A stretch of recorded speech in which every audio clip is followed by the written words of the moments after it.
पे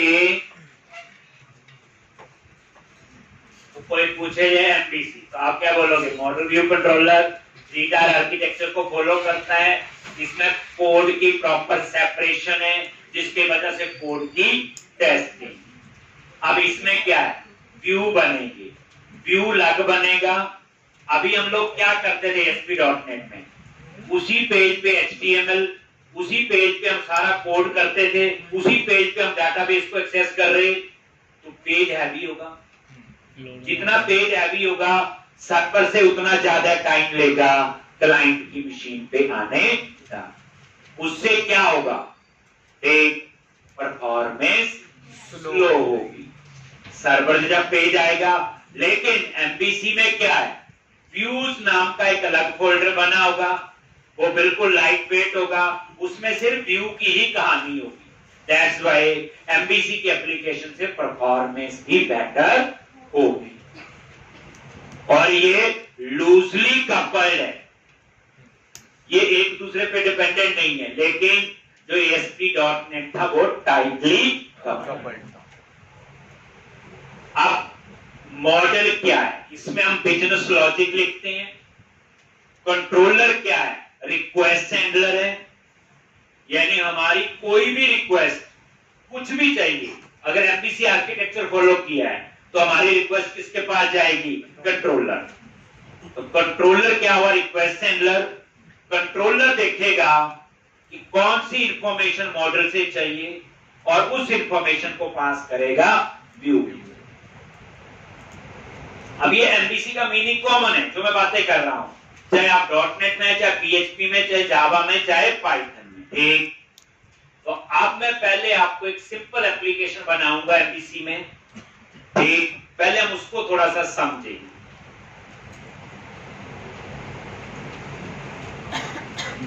अब यहां पे क्रिएट अ न्यू प्रोजेक्ट उसी तरीके से बनेगा जैसे आप बनाते थे।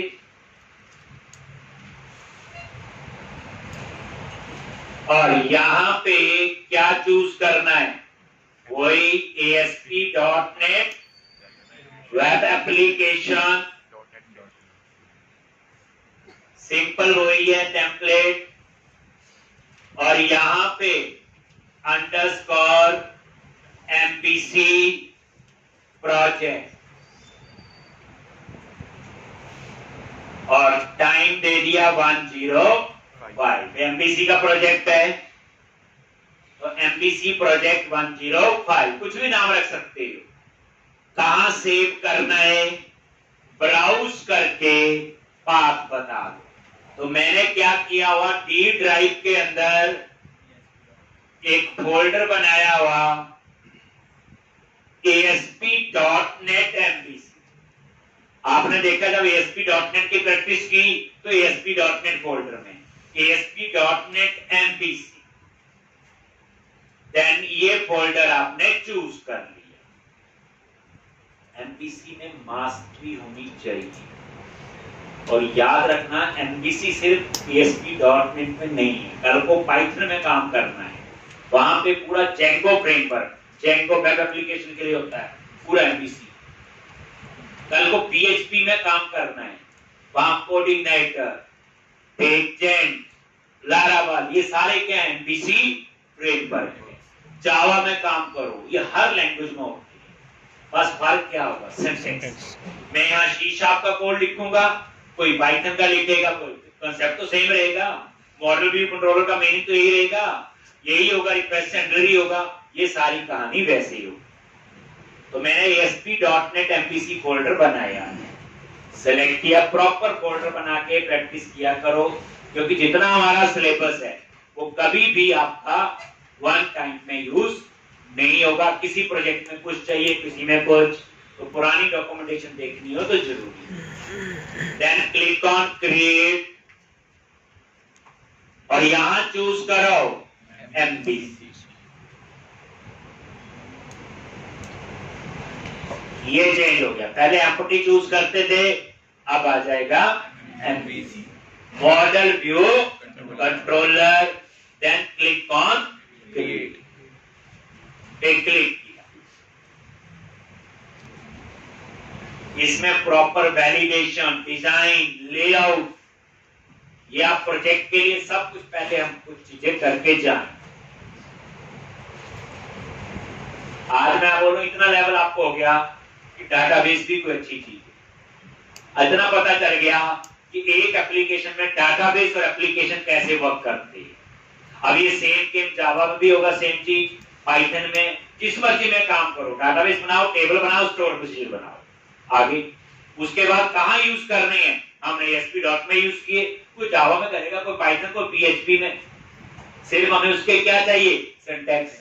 अब ASP डॉट में बता दिए कि कनेक्शन सिंक होता है, ऐसे होता, वैसे होता। तो कल को आप क्या करोगे, जावा में कनेक्शन सिंक कहां लिखते होंगे, डाटाबेस के कनेक्शन के लिए SQL कनेक्शन की जगह क्या चीज होगी, आप सिर्फ यही ढूंढोगे ना कि वहां तो मुझे आता है, इसमें नहीं आता है। तो ये देखो, और ये सॉल्यूशन एक्सप्लोर पे गए, यहां पे, और ये देखोगे सॉल्यूशन एक्सप्लोर पे गए और यहां कई फोल्डर बने। तो थोड़ा सा मैंने फोल्डर्स के बारे में आपको बताना है, ध्यान से।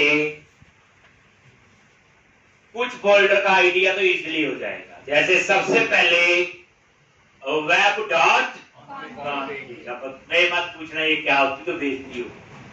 वेब कॉन्फिग वही है, कनेक्शन सिंक लिखते हैं, क्या होता है कनेक्शन सिंक, सारी कहानी आ गई। हम लिखेंगे, यहां लिखेंगे तो वेब कॉन्फिग फाइल हो रही है। एक उसके बाद पैकेजेस डॉट कॉन्फिग,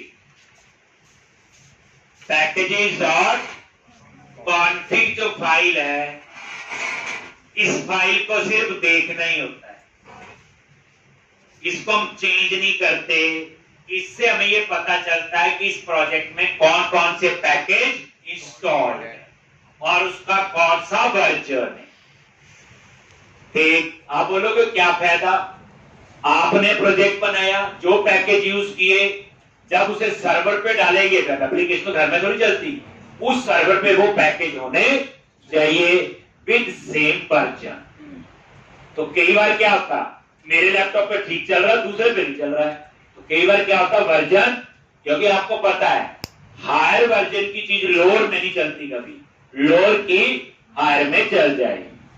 तो इसलिए इनकी हमें कई बार जरूरत पड़ती है देखने के लिए, तो ये वाला पैकेज है जिसको ऐसे इंस्टॉल करो, वो बताएंगे आगे क्या करना है।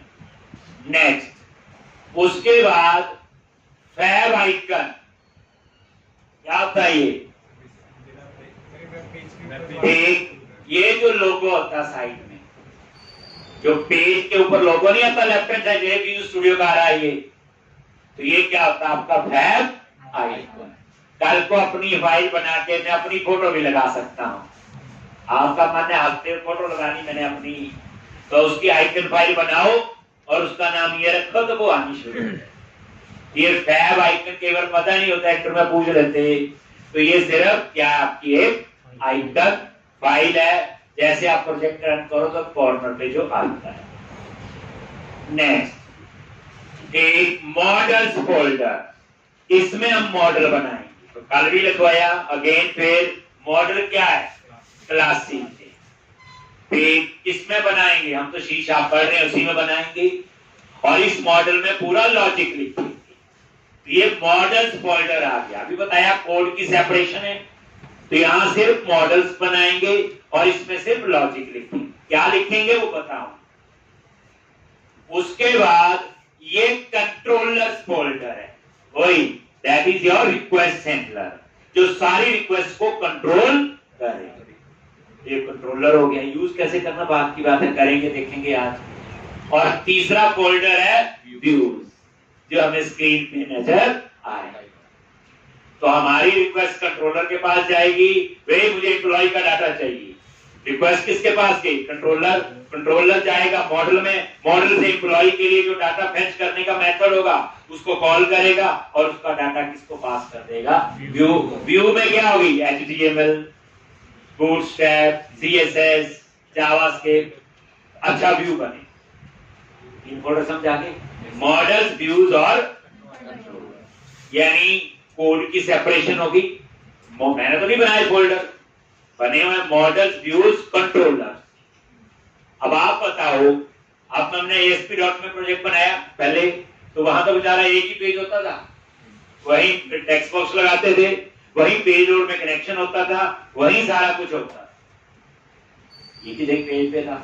वो पेज कितना हैवी हो जाता था, ठीक। बट यहाँ पे तो प्रॉपर कोड की सेपरेशन। तो ये मॉडल, व्यूज और कंट्रोलर, तीनों फोल्डर समझ आ गए। फिर उसके बाद कंटेंट फोल्डर है, और ये जो कंटेंट फोल्डर है इसमें सारी CSS फाइल है। बूटस्ट्रैप, बूटस्ट्रैप क्या है, ये CSS उसकी एक्सटेंशन होती है, इसको कहते हैं cascade style sheet. CSS cascade style sheet.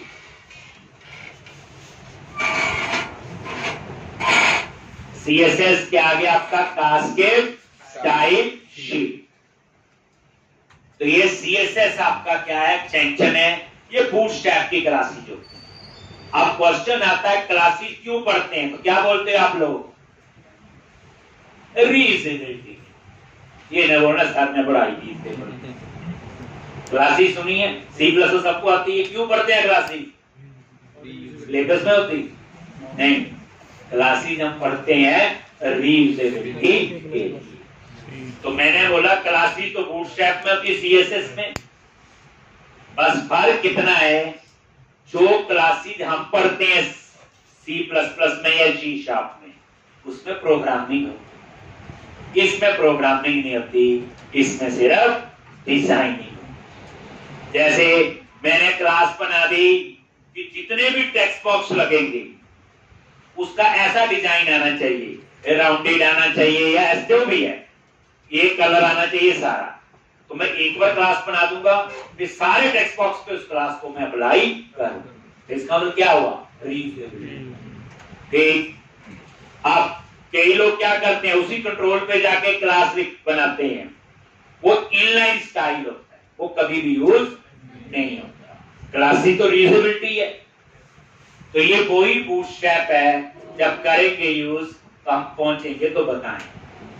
तो कंटेंट फोल्डर के अंदर सारी बूटस्ट्रैप की कहानी मैनेज करें।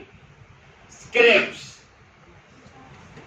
जावास्क्रिप्ट, फ्रंट एंड पे कोडिंग करनी हो, व्यू वाली साइड पे प्रोग्रामिंग करनी हो, तो उसके लिए क्या यूज होती, जावास्क्रिप्ट। वैलिडेशंस लगानी है, उसके लिए क्या यूज होती, जावास्क्रिप्ट। लॉजिक, स्क्रिप्ट फोल्डर भी पता चल गया, तो अब पता चल गया जी वेब कॉन्फ़िग, पता चल गया पैकेजेस डॉट कॉन्फ़िग, पता चल गया आपको वेब आइकन, पता चल गया models folder, controllers folder, views folder और कंटेंट फोल्डर जिसमें बूटस्ट्रैप है, स्क्रिप्ट्स फोल्डर जिसमें जावास्क्रिप्ट है, और एक फोल्डर और आपका भी है फॉर्म्स। पता ही है इसमें क्या होंगे, फॉर्म्स। एक ये सारा कहानी यहां पे आ गई। ठीक, ये मैं बाद में आता हूं ऐप स्टार्ट पे या ऐप डेटा पे। ठीक, तो पहले इतना समझ। तो अब आप लोग सबसे पहले इस प्रोजेक्ट को रन करो। जैसे मैंने रन किया,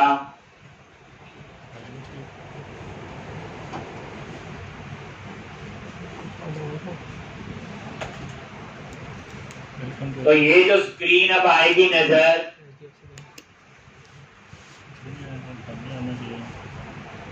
आज से प्रैक्टिस कर देंगे। 2-3 दिन आर्किटेक्चर लगाएंगे, फिर तो कोडिंग ही लिखेंगे इसके अंदर। ये रहा, ये बड़ा आ गया, ये तो हमने कभी लिखा ही नहीं। अब ये कहां से आया, मास्टर पेज है। क्या होता है मास्टर पेज, एक एप्लीकेशन का कॉमन डिजाइन कैसे बनता है, ये सारी ये मेन्यूज आ रहे ऊपर, ये कहां से कैसे आए हैं। तो अब ये चीजें आपकी आगे में एक्सप्लेन करूं। सबसे पहला काम है मॉडल। तो अब हम बनाने जा रहे मॉडल का, एमबीसी समझना है। मॉडल बोले तो क्या, क्लास। अब याद रखना, मैं बोलूं जी मॉडल बनाओ, तो मैं कह रहा हूं क्लास बनाओ। ठीक, तो मैं एक एम्प्लॉय की क्लास बनाऊंगा, तो मॉडल्स पे राइट क्लिक किया, फोल्डर जो मॉडल है, ऐड क्लास,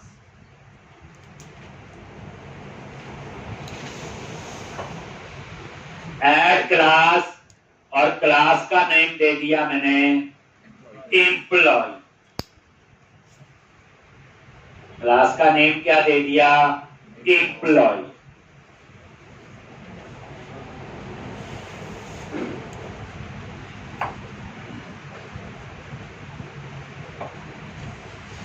और इसको ऐड कर,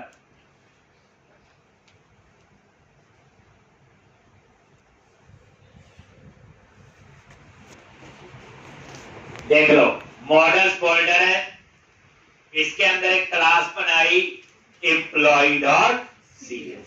पहली बार हम अपनी क्लास बना रहे हैं, अभी तो बनी हुई उसकी कमांड, ये वो सारा कुछ, हमें असल में अभी क्लासेस का पता ही नहीं, हम तो मन में खुश होकर पढ़ के आए हैं। उसके लिए आपको 1 महीना और वेट करनी पड़ेगी कि असल में एसक्यूएल कनेक्शन है क्या। हमें तो क्लास ही नजर आई, एप्रोल करके वहां भी क्लास ही नजर आई, लेकिन वो कुछ और तामझाम है, वो कुछ कंपाइल्ड क्लासेस होती हैं या नॉन कंपाइल्ड होती हैं, तो क्लास की कहानी थोड़ी सी अलग। तो अभी हम सिंपल क्लास बना रहे, आगे आप यहाँ पे पब्लिक क्लास, तो ये क्या बना रहे, मॉडल्स फोल्डर पे गए, एक एम्प्लॉय के लिए क्लास जिसमें एम्प्लॉय की इंफॉर्मेशन हो, लॉग, ये नेम स्पेस अपने आप आ गया, जो मेरा प्रोजेक्ट का नाम। नेम स्पेस से हम ज्यादा पंगा नहीं देते, लिखने को तो मैं इस नेम स्पेस में एबीसी लिख दूं, ऐसे आ जाए, चल जाएगा, लेकिन कहीं मैं देना भूल गया तो गड़बड़ी हो जाएगी। इसलिए हम क्या करते हैं, जो प्रोजेक्ट का नाम होता है वही चलने देते हैं पूरे प्रोजेक्ट में, कि नहीं तो बड़ी गड़बड़ी होती है, बड़ी प्रॉब्लम आती है प्रोजेक्ट के अंदर। अब यहाँ पे एम्प्लॉय, ये क्लास है, हमारे लिए तो क्लास है सिंपल, लेकिन ये मॉडल, एम्प्लॉय मॉडल। अब हम लोग क्लासेस कितनी बोलते हैं, क्या बोलते हैं, मॉडल। तो एम्प्लॉय नाम का मॉडल बना रहा हूं, और इसमें मैं 4 मेंबर लूंगा, एम्प नंबर, नेम, एड्रेस और सेल। एक तो इसके लिए मैं बनाऊंगा प्रॉपर्टीज, पहली बार बना रहे प्रॉपर्टी, ध्यान से, प्रॉप, ये प्रॉप कीवर्ड लिखा और 2 बार टैब प्रेस करो, अपने आप ही प्रॉपर्टी का पूरा सिंटैक्स आ गया। एक बंदा कितनी चीजें याद रखेगा, जैसे हमने पता नहीं कितनी चीजें पढ़नी है, हम तो कंफ्यूज हो जाएंगे। तो इनको हम कहते हैं कोड स्निप्स। मुझे याद आ रहा है, सी में तो आता है, यहां मैं भूल गया, या फोर ईच या कोई भी चीज, तो उसके लिए इन्होंने क्या बनाए हुए हमें, कोड स्निप्स। कोड स्निप्स कुछ नहीं होते, शॉर्टकट्स होते हैं। जैसे देखो प्रॉपर्टी के लिए प्रॉप, बस लिखा भी आ रहा है, ये देखो रट्टे वाली बात नहीं, पहली बार के लिए नई चीज है, कोड स्निप्स है। जब कोड स्निप्स लिखा तो 2 बार टैब प्रेस करना, बस आ गया। एक डाटा टाइप इन, और ये प्रॉपर्टी का नाम दे दिया मैंने एम्प नंबर।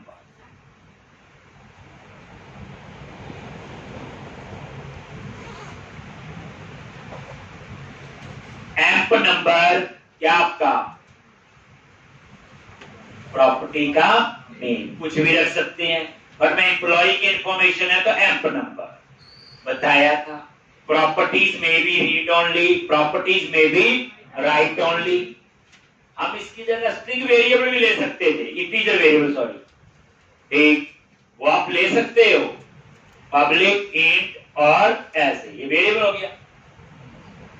फिर वेरिएबल प्रॉपर्टी में फर्क क्या, काम तो दोनों का सेम है, डाटा स्टोर करना, डाटा रिट्रीव करना, लेकिन प्रॉपर्टीज ज्यादा यूज होती है पब्लिक वेरिएबल की जगह, क्योंकि प्रॉपर्टीज रीड ओनली हो सकती हैं, प्रॉपर्टीज राइट ओनली हो सकती हैं, प्रॉपर्टीज के ऊपर हम वैलिडेशन लगा सकते हैं, प्रॉपर्टीज के ऊपर हमारा पूरा कंट्रोल होता है, एक वेरिएबल के ऊपर हमारा कंट्रोल नहीं होता। दैट्स व्हाई हमें क्या यूज करनी चाहिए, प्रॉपर्टीज। पहले भी बता चुका हूं, पहले औरों की देखी थी, अब हम अपनी बना रहे हैं। हमेशा प्रॉपर्टी के 2 ब्लॉक मिलेंगे, गेट और एक सेट। जिस प्रॉपर्टी में अकेला गेट हो, it means it is read only property. Read only का मतलब है प्रॉपर्टी से रीड कर सकते हैं, बट उसमें वैल्यू पास नहीं कर सकते। इसी तरह से जिस प्रॉपर्टी में अकेला सेट हो, राइट ओनली प्रॉपर्टी, राइट कर सकते हैं बट रीड नहीं कर सकते। अपनी रिक्वायरमेंट, जैसे मान लो कलर है, कलर सिर्फ चेंज ही करना, रीड थोड़ी करना है कलर। तो वो प्रॉपर्टी क्या बनाएंगे, राइट ओनली। एक कलर चेंज हो जाए, अब कलर रीड थोड़ी करना है। ठीक, अगर सिर्फ रीड करना है तो रीड ओनली होगी, गेट लगा लो। दोनों काम करने हैं तो क्या करोगे, गेट और सेट। हमें अभी दोनों करना। एक और द्वारा देखो, प्रॉप टैब प्रेस किया, string type name, that is employee name. लो जी, एक और प्रॉपर्टी बना ली। प्रॉप टैब प्रेस करो, स्ट्रिंग एड्रेस, ये एक और प्रॉपर्टी। प्रॉप दो बार टैब प्रेस करो, इंटीजर, और ये क्या बनाई, सैलरी। तो मैंने क्या किया, एक सिंपल मॉडल बनाया एम्प्लॉय नाम से, और उसमें कितने मेंबर ले लिए, 4, एम्प्लॉय नंबर, नेम, एड्रेस और सैलरी। ऐसे जो है नंबर ऑफ मॉडल्स हो सकते हैं इस मॉडल्स फोल्डर के अंदर। एम्प्लॉय, डिपार्टमेंट, डेजिग्नेशन, स्टूडेंट, और कई हो सकते हैं। ठीक, 100 भी हो सकते हैं, 200 भी हो सकते हैं, लाख भी हो सकते। अभी पहले हम एक तो सीख लें। तो ये एम्प्लॉय नाम का एक मॉडल बना है।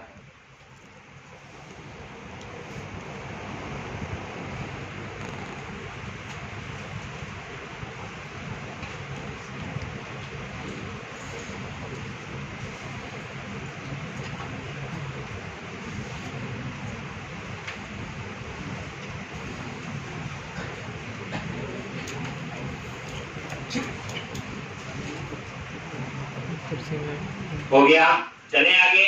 अब हम बनाएंगे कंट्रोलर।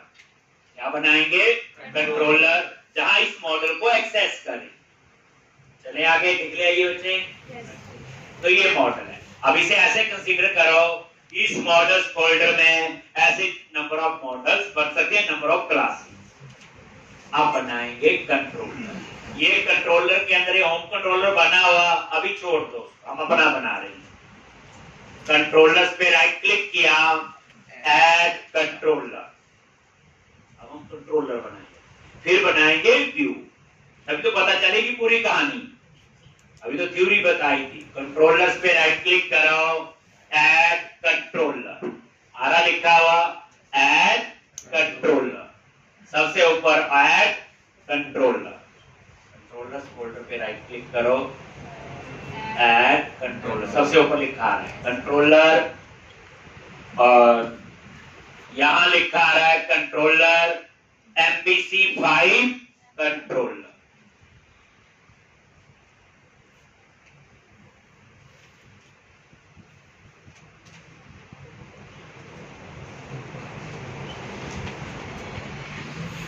और यहां पे ये कंट्रोलर, और यहां चूज करो MVC5 कंट्रोलर।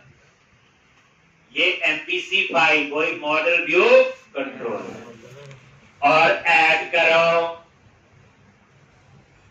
तो आपने क्या किया, दोबारा देखो, MVC5 कंट्रोलर एम्प्टी, ये चूज करना है, खुद ही बनाना है जो चाहिए। MVC5 controller empty, then click on add. जैसे ऐड पे क्लिक किया, क्या करोगे, कंट्रोलर का नेम। अब ये जो बच्चे कंट्रोलर का नेम देना है, इसकी प्रॉपर कन्वेंशन फॉलो करनी पड़ेगी। जैसे पहले कंट्रोलर का नेम और साथ में कंट्रोलर कीवर्ड कंकैटिनेट करना पड़ेगा, अटैच। जैसे मैंने लिख दिया कंट्रोलर का नाम एम्प्लॉय, एम्प्लॉय ये तो मैंने एम्प्लॉय लिख दिया, लेकिन साथ में क्या लिखा गया, कंट्रोलर कीवर्ड। ये एक बार आप देख लो, ये आपका इसका रूल है, सिंटैक्स है। तभी तो मैंने कल बोला था, ये क्या आपका बोलो, प्रोजेक्ट बनाने का एक सिस्टम है। एक अगर आप पीछे कंट्रोलर क्लास कंट्रोलर नहीं लिखोगे तो ये एक सिंपल क्या बन के रह जाएगी, क्लास।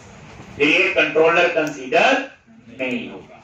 इसलिए इसके साथ तो कंट्रोलर क्या आपका बेसिकली कीवर्ड है सी कैप्स में। आगे का नाम आपकी मर्जी है, एम्प्लॉय है तो एम्प्लॉय लिख देंगे, डिपार्टमेंट लिखे, स्टूडेंट है तो इसका नाम तो हम कुछ भी दे सकते हैं। तो यहां पे मैंने यही किया, एम्प्लॉय कंट्रोलर ऐड। जैसे ऐड पे क्लिक किया,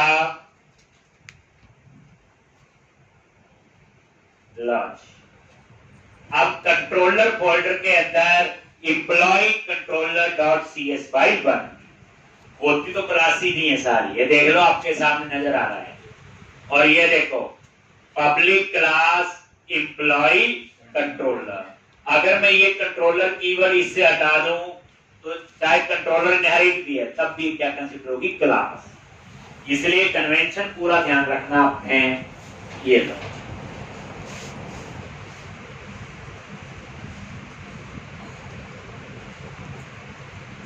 और ये जो कंट्रोलर है ये क्लास है।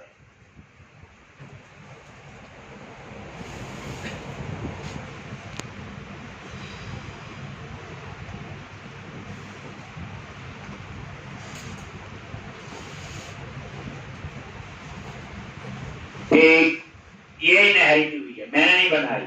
एक बार F12 तो जरूर करेंगे, कुछ नया आया है। कंट्रोलर पे F12 प्रेस किया, ये क्या है, एब्स्ट्रैक्ट क्लास है। इस क्लास को सिर्फ इनहेरिट ही कर सकते, यही था। सीड क्लास होती उसे इनहेरिट नहीं कर सकते। आगे देखो, और ये क्लास किस नेम स्पेस में, system dot web dot application. लो जी, तो अब वापस आ, अब कंट्रोलर के अंदर ये स्पेशल मेथड होते हैं जिनको हम क्या कहते हैं, एक्शन रिजल्ट। ये जो आ रहे हैं एक्शन रिजल्ट, ये मेथड है। और ये मेथड किसके साथ एसोसिएट होते हैं, व्यू के साथ। तभी इसके नीचे क्या लिखा आ रहा है, व्यू। तो ये एक्शन रिजल्ट की स्पेशल मेथड है जो किसके साथ यूज होते हैं, व्यू के साथ। कैसे, ये नाम आप चाहो तो चेंज भी कर सकते हो, नहीं तो मैं इंडेक्स ही रहने देता हूं। बाद में जब जरूरत होगी, हम कुछ और बनाने होंगे तो मर्जी का नेम दे सकते हैं। अब इसके अंदर आप आ जाओ। अब हमने एम्प्लॉय मॉडल एक्सेस करना है, यही लिखवाया ना। कंट्रोलर क्या एक्सेस करेगा, मॉडल को। कैसे, लो जी, एम्प्लॉय क्लास का नेम, लेकिन ये तो नहीं आ रहा है, तो इसका नेम स्पेस एक्सपोज करो। कैसे, तो पता चल गया होगा। ये देखो कौन से फोल्डर में, ये एम्प्लॉय, और ये देखो आ भी गया और ऊपर इंपोर्ट हो गया, नहीं हो गया। एक तो एम्प्लॉय, और यहां पे क्या आएगा, एम्प्लॉय, और ये देखो न्यू, और न्यू के बाद क्या कॉल होता है उसका, आ गया। और ये जो एम्प्लॉय क्लास है इस पे F12 प्रेस करो, देखो आ गया वहीं पे। इसे हमारी क्लासेस पे भी F12 चलता है। अब उसके बाद ये उस क्लास का ऑब्जेक्ट बनाए। ये कैसे बनाते हैं, सेव करना। अब इसमें क्या क्या मेंबर हैं, एम्प्लॉय डॉट एम्प नंबर, क्योंकि अभी डाटाबेस नहीं यूज कर रहा हूं, नहीं तो कल को डाटाबेस के साथ होगा। फिर एम्प्लॉय डॉट नेम, यहां पे नेम लिख दिया आपने। एम्प्लॉय डॉट एड्रेस,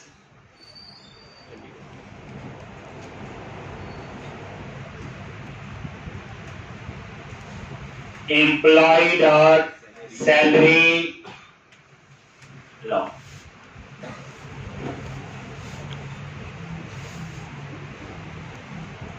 ऐसे होता है। क्लास का ऑब्जेक्ट बनाया और ये सारे मेंबर क्या हैं, नॉन स्टैटिक। नॉन स्टैटिक है ना, देखो मतलब इनके आगे स्टैटिक नहीं लिखा हुआ ना, तो इन मेंबर को कैसे एक्सेस कर सकते हैं?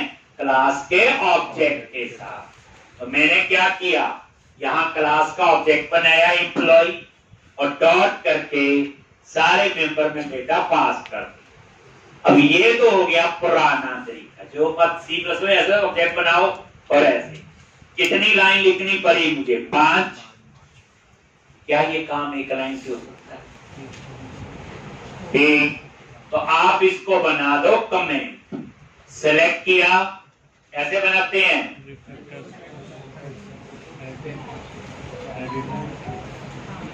कौन लगाता रहेगा डबल स्लैश आगे सबकी? शॉर्टकट की याद रखो, Ctrl+K+C कमेंट, Ctrl+K+C। और अनकमेंट करना हो तो क्या लिखोगे? Ctrl+K+U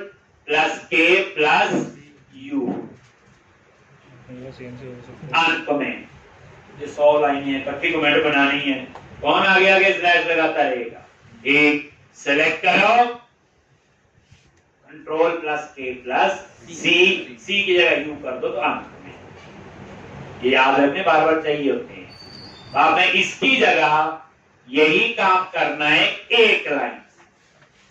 एक तो बात वही है, employee is equal to new और यहां पे कर्ली ब्रैकेट लगा। और ये देखो आ गया हेल्प में एम्प नंबर। ये कहते हैं हम सिंगल लाइन में डिक्लेरेशन और इनिशियलाइजेशन। क्लास का ऑब्जेक्ट भी बना, डिक्लेयर भी हुआ और इनिशियलाइज। जैसे एम्प नंबर, देन नेम, सब हेल्प में आता है। और यहां पे आपने ये कर address, date,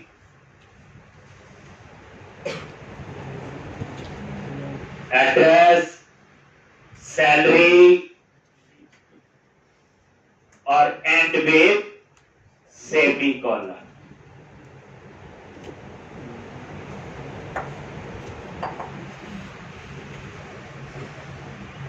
amp number,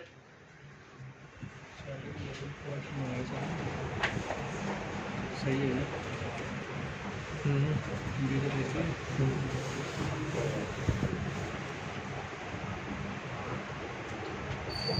name, address,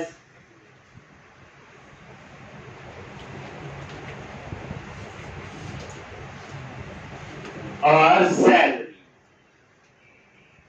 तो सिंगल लाइन में देखो डिक्लेरेशन और इनिशियलाइजेशन। तो एक तरीका आपका ये भी है, लिख लोगे ये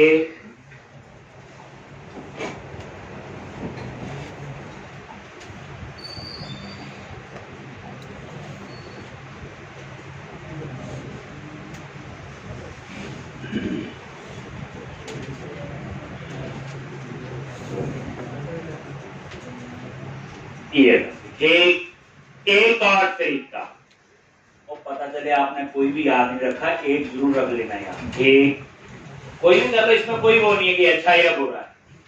एक काम करने का तरीका है, कोई कैसे लिख लेता है, कोई कैसे चलता है, वो थोड़ा पुराने वाला लग रहा है। अब इसको ऐसे भी इस लाइन को कमेंट बना दो,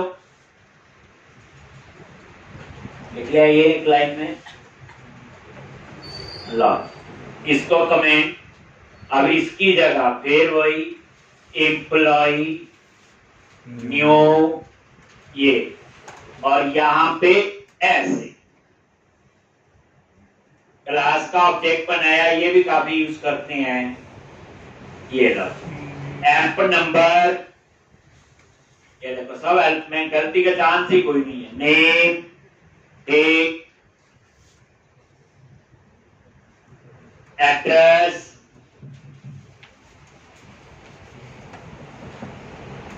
सैलरी, ये बस। तो ये वाला कोई भी तीनों में से यूज कर लो, पर पहले वाला थोड़ा पुराना है, बस बाकी दोनों थोड़े से। अब यहां पे क्या हुआ, कंट्रोलर ने किसको एक्सेस किया? मॉडल को। मॉडल क्लास का ऑब्जेक्ट बना, एम्प्लॉय वही है, और उसमें कुछ इंफॉर्मेशन डालनी क्यों पड़ी? क्योंकि अभी मेरे पास डाटाबेस नहीं है, और यहां पे एम्प्लॉय पास, और ये इंफॉर्मेशन किसको जाएगी? बोलो, रिटर्न व्यू। तो मैंने क्या लगाया? जो एक्शन रिजल्ट है, ये देखो, ये नॉर्मल नहीं है मेथड, ये किसके साथ एसोसिएट है? बोलो, व्यू के साथ। और ये मॉडल की इंफॉर्मेशन कहां जाएगी? व्यू के पास। यही तो लिखवाया। रिक्वेस्ट किसके पास गई? कंट्रोलर के पास। कंट्रोलर देखेगा क्या चाहिए, मॉडल को एक्सेस किया और इसको किसको पास कर दिया? व्यू। अब हम बनाएंगे व्यू। क्या बनाएंगे हम लोग? व्यू। देख लिया। अब इसमें भी एक रूल है, व्यूज फोल्डर के अंदर आपका कंट्रोलर नाम से फोल्डर, व्यूज के अंदर गए,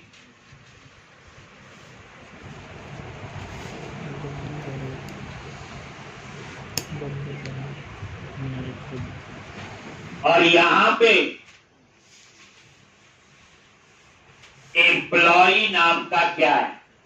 फोल्डर। ये मैंने नहीं बनाया, ये अपने आप बन गया। जैसे ही कंट्रोलर बना, और कंट्रोलर नाम से क्या बन गया?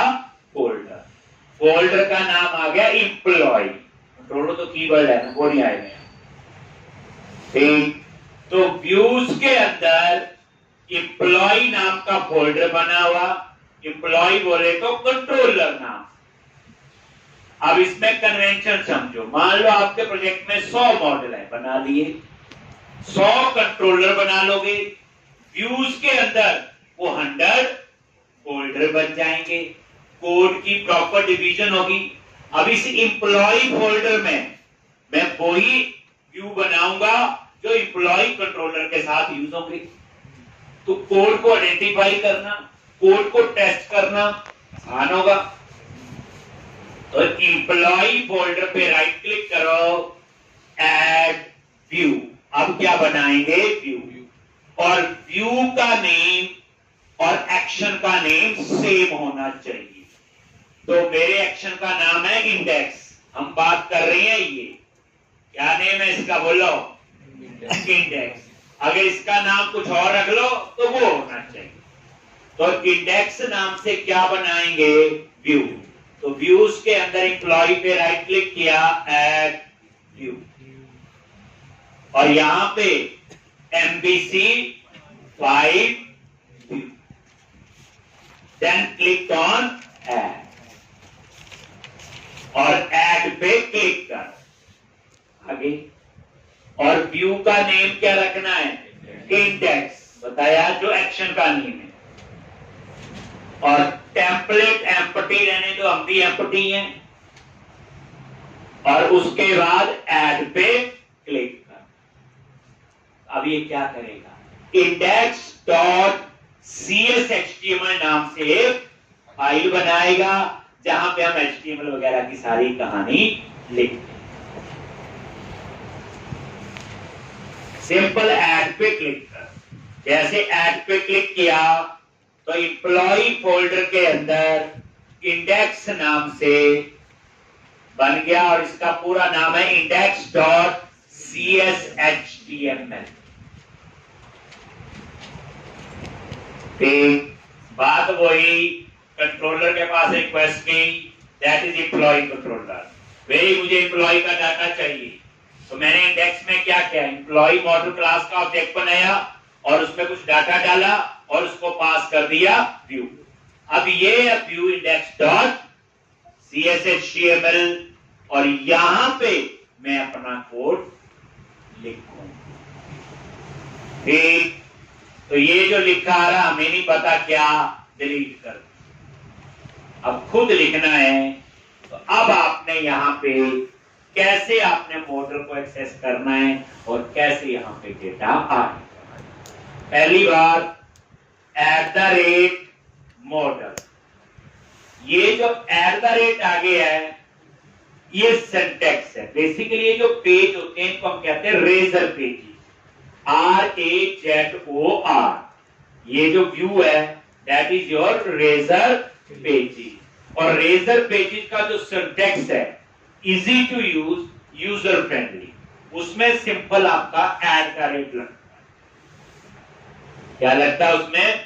ऐड का rate. Easy to use and user friendly. सिर्फ क्या लगता है आगे बोलो?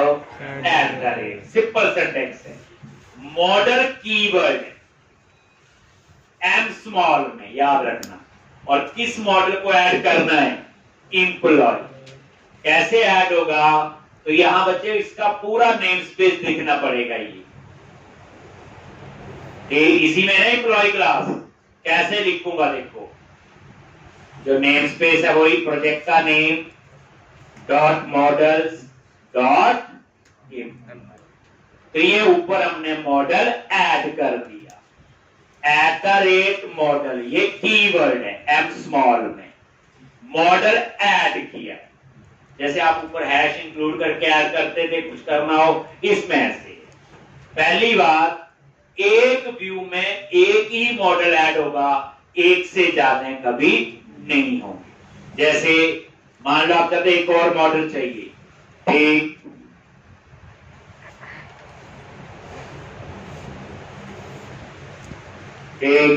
आप सोच रहे होंगे @मॉडल करके एक और ऐड कर, नहीं। याद रखना एक व्यू में एक ही मॉडल हो सकता है, एक से ज्यादा मॉडल नहीं हो। एक से ज्यादा मॉडल नहीं हो सकते, एक व्यू में एक ही मॉडल हो। एक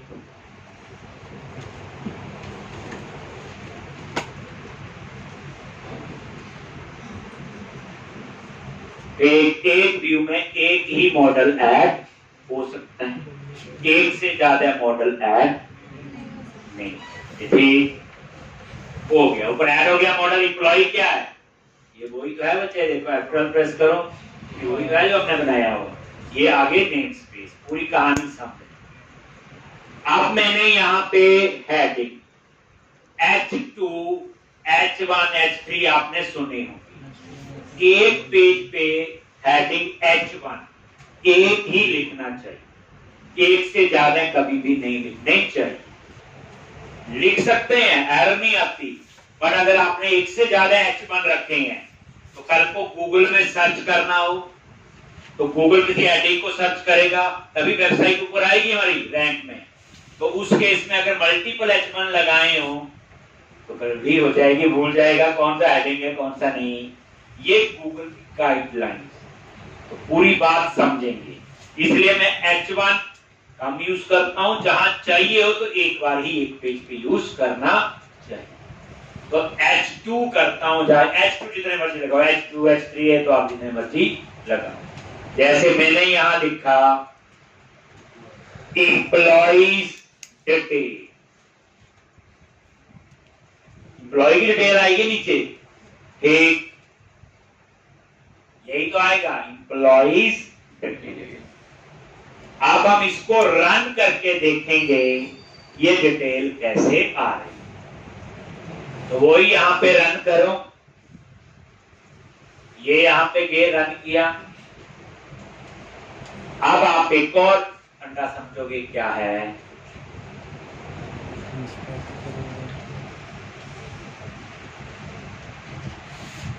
जो डिफॉल्ट डिजाइन आ गया, तो पहले भी आ रहा था, ये बताऊंगा कहां से आएगा, ये पूरा पता हो। अब मैं चाहता हूं मेरे वाला भी एक्सेस हो जो कंट्रोलर और एक्शन बनाया है। तो ये बच्चे आगे का यूआरएल है, ये जो यूआरएल है ऊपर कॉपी किया और ये यहां सम, ये यूआरएल आ गया अपने आप। स्लैश कंट्रोलर का नेम, मेरे केस में कंट्रोलर का नेम क्या है? एम्प्लॉय। स्लैश एक्शन का नेम, मेरे केस में एक्शन का नेम है इंडेक्स। तो ये क्या करेगा?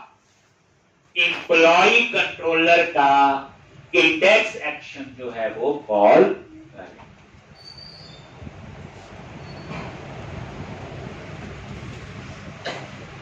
एम्प्लॉय का इंडेक्स एक्शन कॉल करें।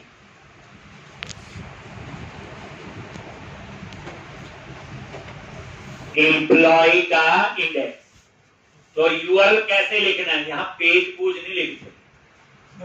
अब आपको क्या बोला, मैंने कल भी बोला, कंट्रोलर क्या है, that is your request handler. हमारी रिक्वेस्ट किसके पास जाएगी, कंट्रोलर। दैट्स व्हाई यूआरएल में पहले क्या लिखा, कंट्रोलर नेम। फिर उसके बाद किस सेक्शन पे जाना है, क्या लिखा, इंडेक्स एक्शन। इसका मतलब ये है कि मेरे केस में सबसे पहले वो एम्प्लॉय कंट्रोलर पे आएगा, फिर उसके बाद कहां जाएगा, इंडेक्स एक्शन पे। जैसे वो इंडेक्स एक्शन पे जाएगा तो यहां मॉडल को एक्सेस करेगा और व्यू को इंफॉर्मेशन पास करेगा और उसके बाद रिटर्न व्यू से उस व्यू पे चला जाएगा।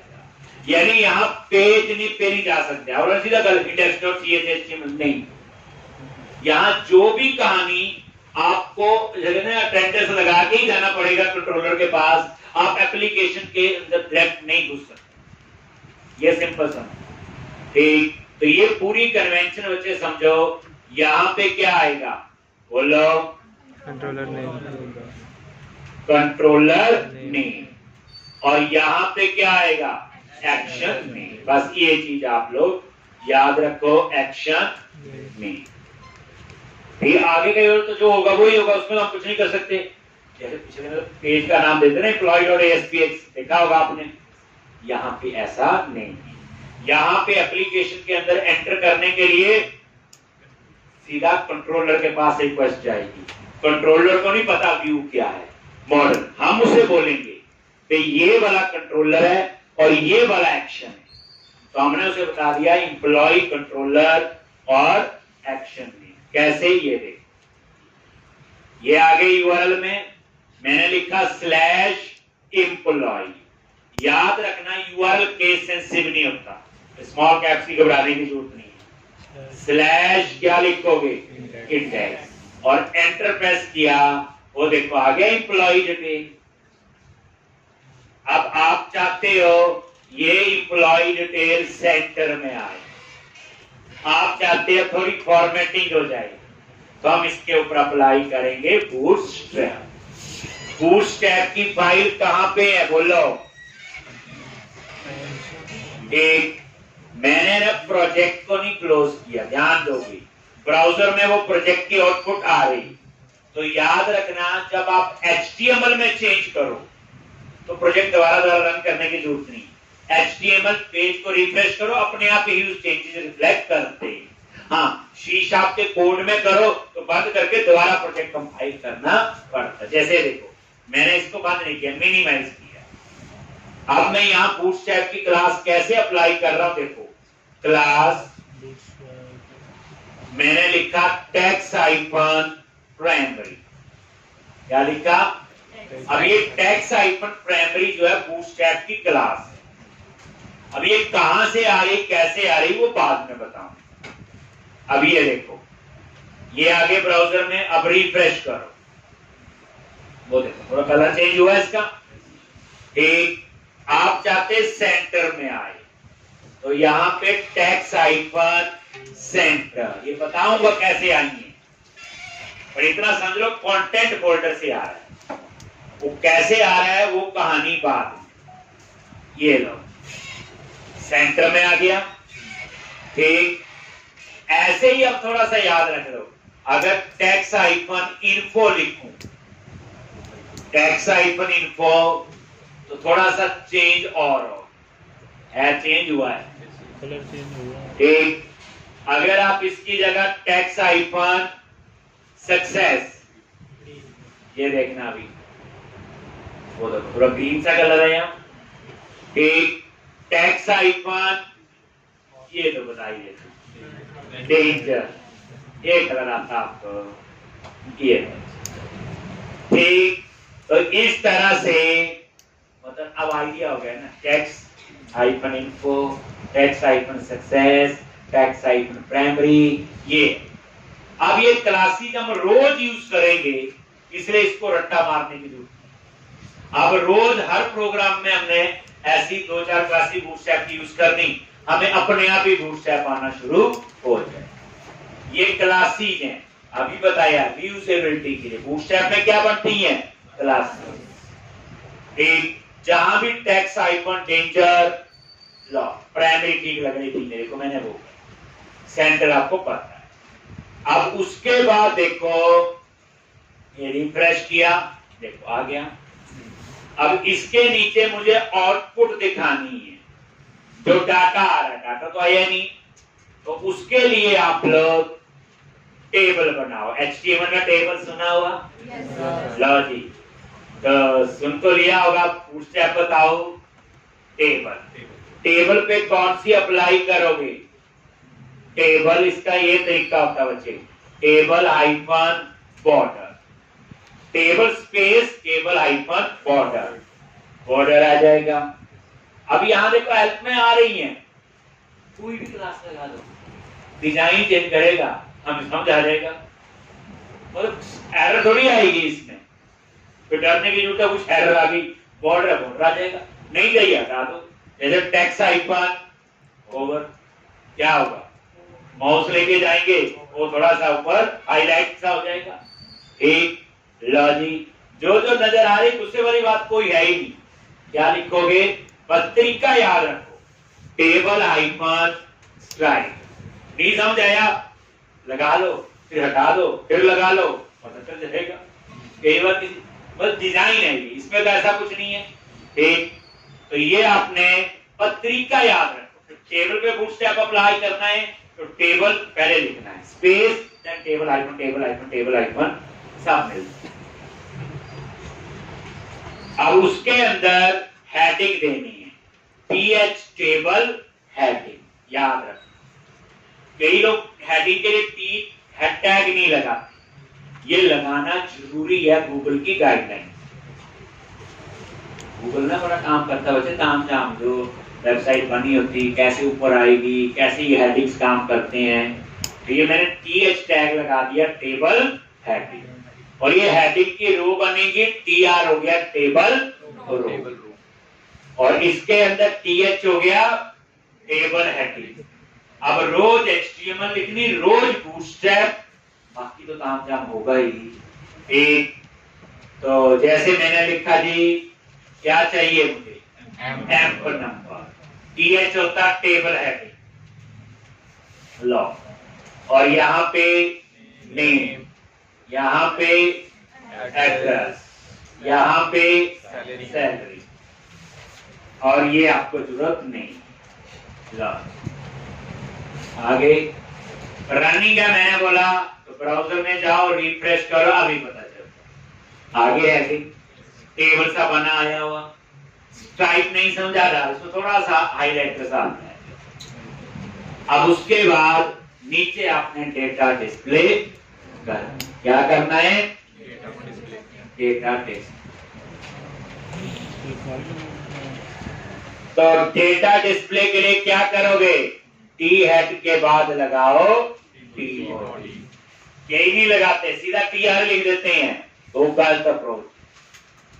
चल जाएगा, आउटपुट में कोई फर्क नहीं आता, लेकिन इंटरनल स्ट्रक्चर में वो इस तरह से डाटा कैसे एक्सेस करना है। अब ये देखोगे, टी बॉडी हो गया किसके लिए, डेटा के लिए, खाली भी करनी है यूज, अब रोज ही करना है। TR, यहां लूप नहीं लगाएंगे, एक ही एम्प्लॉय का डाटा आएगा। अगर मेरे पास कल को एक से ज्यादा एम्प्लॉय होंगे तो मैं इस चीज को किस में डालूंगा, अभी तो एक ही एम्प्लॉय का ऑब्जेक्ट बना के पास किया था, इसलिए मुझे लूप लगाने की जरूरत नहीं है। अब आ जाओ यहाँ पे, क्या करोगे, TD टेबल डेटा। अब इस कॉलम में एम्प नंबर आए, क्योंकि इसी के नीचे आएगा ना एम्प नंबर, तो कैसे आप लोग, अब हम इस मॉडल को एक्सेस करें, ऐड करने का फायदा तभी है। तो कैसे एक्सेस करते हो, देखो यहां पे @ ये सिंटेक्स और मॉडल, पहली बात एम कैप्स में लिखना है, जब मॉडल को एक्सेस करना है तो एम कैप्स में, जब मॉडल को ऊपर ऐड करना है तो एम स्मॉल में। याद रखना, ऐड किया तो एम स्मॉल में, एक्सेस किया तो एम, तो ये वो ही है। और ये मॉडल कीवर्ड है और ये ऑटोमेटिकली उस टाइप का डिक्लेयर हुआ। देख लो, जैसे इस पे माउस लेके गए, ये किस टाइप का हुआ? एम्प्लॉय टाइप का, जो ऊपर ऐड। और अभी बताया एक ही मॉडल ऐड हो सकता है, इसलिए कंफ्यूज नहीं होगा ये कभी, दो क्लासेस कभी भी ऐड नहीं हो। तो ये मॉडल क्या कर रहा है बच्चे? इस मॉडल को एक्सेस कर रहा है। ना पता चले, ये देखो, इस पे माउस लेके जाओ, ये देखो आना लिखा हुआ। ठीक, फिर क्या करना? मॉडल डॉट एम नंबर, बस। मॉडल में क्या आ गया? एम्प्लॉय, तो employee dot M number, name, address और सैलरी। और इसी तरह से ये देखो, एम्प नंबर, नेम, एड्रेस और सैलरी। प्रैक्टिस तो बनती है यार, कल क्या क्या होगा सोचो। तो आज धीरे से थोड़ा सा मैंने HTML की, थोड़ी सी बूटस्ट्रैप, MPC तो यूज हुआ ही है, और बाकी कहानी को आगे खत्म। मॉडल व्यू और कंट्रोलर, ये देखो, रिफ्रेश करो, आगे देखा नीचे, और ये देखो जैसे देखो ना ओवर, ये था ना, देखो आ रहा ना, देखो ये देखो। ठीक, तो यहां से आपको ये आइडिया हो जाएगा। इतना लिख लो। अब ये बूटस्ट्रैप कहां से आया, कैसे आया? ये जो आप पेज देख रहे हो, ये कहां से आया पेज? मैं चाहता हूं यहां मेरा मेन्यू भी आ जाए, एम्प्लॉय, जैसे होम, अबाउट, कॉन्टैक्ट आए हैं, तो ये सारी कहानी होगी। तो कल हम इसी एप्लीकेशन में आगे करेंगे। 2-3 दिन लगेंगे पूरा समझने में, पूरा नहीं समझाएगा, जादू ही। आप देखो, अगर मैं आपको सिंपल बताऊं, मैंने ये चीज लिख दी, आप बड़े खुश हो गए, आ गया जी कंट्रोलर का नाम और एक्सचेंज सर ने बता दिया। कंप्यूटर में जादू नहीं होता, ये चीज कहीं ना कहीं डिफाइंड है। मैं चाहता हूं, मैंने कंट्रोलर का नाम नहीं लिखा ना, मैं CS लिखूं तो चल जाए। तो उसके लिए पूरा एक टॉपिक है, 2 लेक्चर दूंगा जिसमें आपको सिखाऊंगा राउटिंग। ऐसे ही जो ये डिजाइन वाली बातें हो रही हैं, इसके लिए लेआउट टॉपिक है, 2 लेक्चर उस पे लगेंगे। ऐसे ही वैलिडेशंस पे, तो यहाँ तो हर चीज करके ही आगे जाना पड़ेगा, नहीं तो हमें प्रॉब्लम होगी। बच्चे कल तक ये प्रैक्टिस करके आओगे, कल हम इसमें इसी एप्लीकेशन में मैं आगे करवाऊंगा। देखो